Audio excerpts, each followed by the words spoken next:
Welcome to the QPP News Team with Sandy, Susan, and Dr. Paul as we continue our series of the top 10 MIPS tips for eligible clinicians. These segments were designed to help you, our viewers, better prepare for the Medicare Quality Payment Program. Today, we're going to focus on MIPS tips number 3. Which path will you follow? Number 3, the bronze medal of MIPS tips. I hear that you and Sandy are going to be telling us about MIPS and APMs, which are top 2 on my list of macronyms. That's right, Dr. Paul. Today we're focusing on the 2 paths that eligible clinicians can choose from in their journey to value-based care. MIPS is the merit-based incentive payment system, and APMs are alternative payment models. Both have their own unique risks and rewards, but both offer a payment strategy for eligible clinicians to be rewarded for high-value care. So high-value care, what do you mean by that? Well, as a practicing physician, I am sure you're familiar with the fee-for-service payment structure, where Medicare pays clinicians for each unit of work they perform. In that model, clinicians are incentivized to provide more office visits, more tests, and more procedures. Under the new model, eligible clinicians will be paid in a way that incentivizes quality and value over simply quantity. The QPP links value to payment through MIPS and the APM paths. Okay, I get that. Payment will be linked to quality and value through MIPS and APMs. So how do my colleagues and I choose between the 2 options? Susan?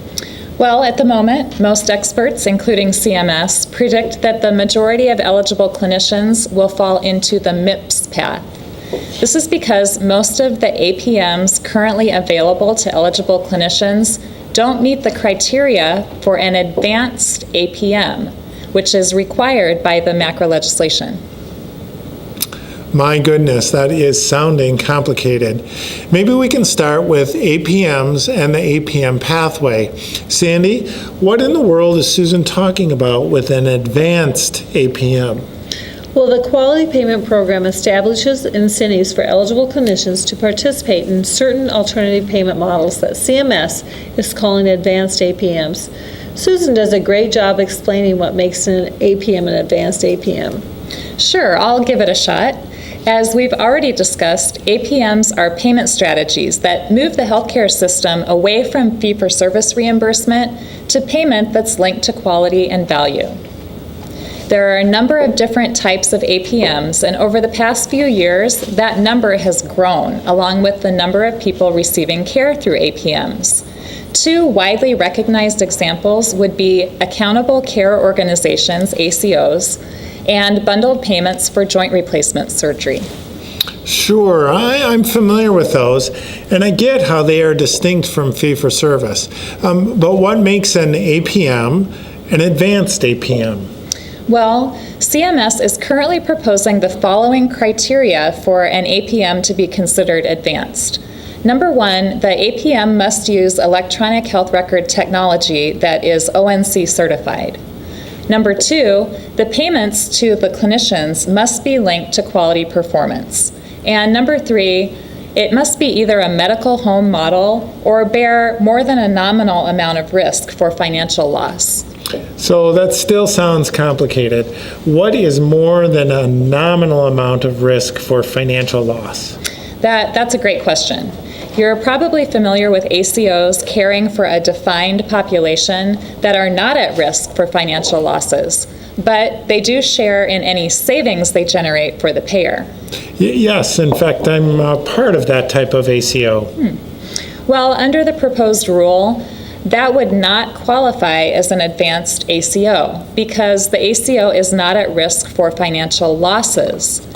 Advanced APMs must have downside risk as well as upside gain sharing built into their payment strategy. The degree of risk required is currently being clarified in the proposed rule process, and we'll find out those details this fall. Sure. At least now I see why CMS is predicting that most eligible clinicians won't start out in the APM path. I just don't think there are a lot of the advanced APMs in current operation. That's correct. It will take some time for these payment models to evolve, meaning that most eligible clinicians, like yourself, will be in the MIPS path. But before we move into the MIPS path, it's important to understand how CMS plans to incentivize the advanced APM's qualifying participants. Susan, I know you've been reading up on this. Would you like to share that? Sure, I have been doing a lot of research. Qualifying clinicians will be eligible for a 5% annual incentive payment beginning in 2019. The incentive payment equals 5% of their prior year's payments for Medicare Part B services. Then beginning in 2026, their baseline payment updates will be higher than clinicians not participating in advanced APMs. It's really a pretty substantial incentive. Yeah, I see that. So how does that compare to the payment incentive in the MIPS path? Well, CMS set up the incentive for the APM participation higher than that of the MIPS path because studies show us a substantial financial savings for the APM model. The goal is to get as many eligible clinicians as possible into an advanced APM over the next few years. Sandy, before we talk about the MIPS incentive, could you give us a quick overview of the MIPS path so we can all understand the difference? Yeah, that would be great. To make an informed decision on my QPP path, I need to understand both paths. Well, sure. I would like to give you just a high-level overview, but you can find the nitty-gritty details on the Telligent website where we host educational resources, and MacroMIPS webinars are posted there too. So I'm ready. Give me the MIPS details. Well, this is MIPS as we know it now. Everything that we're talking about is in the proposed rule, which means it's set in sand.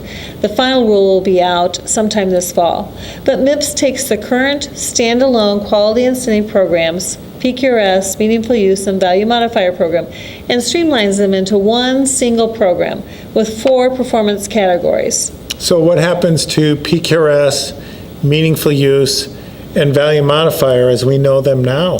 Well, for hospitals and Medicaid EHR EPs, those programs stay the same. But for the eligible clinician participating in MIPS, the programs will sunset December 31st, 2018, with 2016 being the last performance year for eligible clinicians. I think it will make more sense to you when you understand the 4 performance categories, because the current quality incentive programs fall into one of those categories with some changes that will reduce the burden of reporting quality data. Well, Susan is right. The biggest change is that performance matters.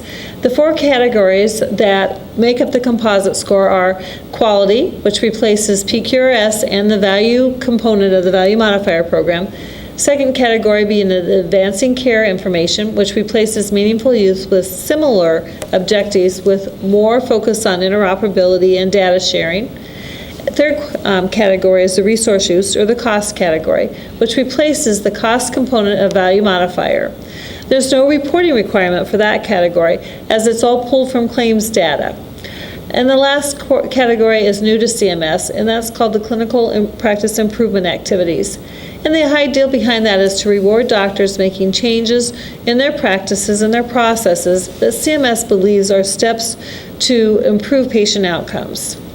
The 4 performance categories will make up the composite performance score for each eligible clinician to determine if they receive a positive, negative, or neutral payment adjustment. For the first 2 years, CMS has proposed to weigh 50% of the composite score on quality, 25% on advancing care information, 15% on clinical practice improvement activities, and 10% on resource use. The total of the 4 categories sums up to 100 points. And there are several methods to submit the information. So right now my head is spinning. Can I see if I can get it right?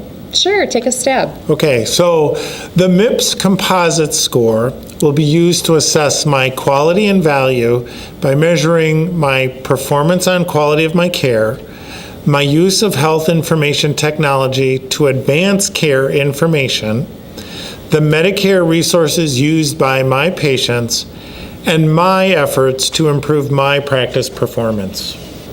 You got it. Good. Now let's talk about how the Composite Performance Score will be used to adjust your payments and create incentives for you to succeed in all 4 categories. Oh my, this sounds serious. Well, it's a payment method that's intended to reward your high-quality, high-value care. And that can be a very good thing. So let's dive into the details. Before each performance year, the Secretary of the Department of HHS will determine a MIPS performance threshold prior to the start of the performance year.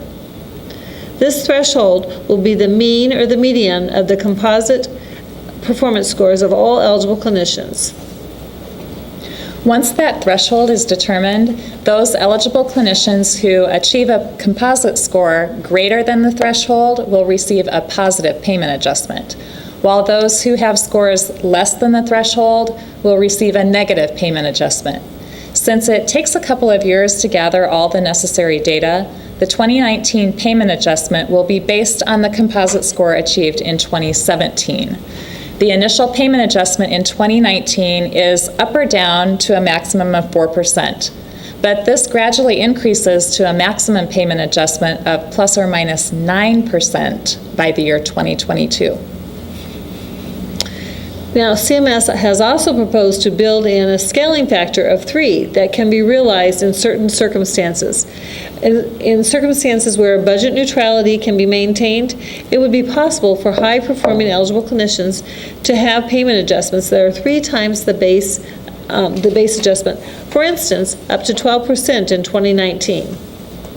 So what happens in the unlikely event where all of the eligible clinicians participating in Medicare Part B actually achieve composite scores that are higher than the threshold?